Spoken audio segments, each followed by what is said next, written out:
একদিন ভোরবেলা সুমিত নদীতে মাছ ধরতে গেছিল। দেখি এই পোড়া কপালে আজ কি জোটে। না, এখানে কিছু পেলাম না, একটু আগের দিকে যাই। সব মাছ আমার জালে চলে আয়। আরে এতগুলো মাছ! আজ বাজার গিয়ে মাছ বিক্রি করে কিছু পয়সা ঘরে আসবে। বাচ্চাদের জন্য জামা কাপড়, কিছু খেলনা নিয়ে আসতে পারবো। বাচ্চারা আমার খুব খুশি হবে। এটা কি হলো? আমার মাছগুলো সব কোথায় গেল? কত কষ্ট করে মাছগুলো ধরলাম। সুমিত আর ববিতা রাস্তার দিকে খুঁজতে গেল, যদি রাস্তায় পাওয়া যায় মাছগুলো এই আশায়। ওই দেখো, গাছে ওটা কি? এই ভূতটাই তোমার সব মাছ চুরি করে খাচ্ছে। মাছগুলো কতই না টেস্টি।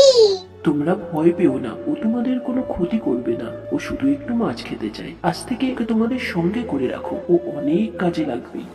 তারপর থেকে মেছো ভূত সুমিত আর ববিতার সঙ্গেই থাকে, সুমিতের সমস্ত কাজে হেল্প করে। আমাদের সবাইকে একসঙ্গে দেখতে তোমাদের কেমন লাগছে কমেন্টে জানিও, আর ভিডিওকে লাইক সাবস্ক্রাইব করে দিও। Bye bye.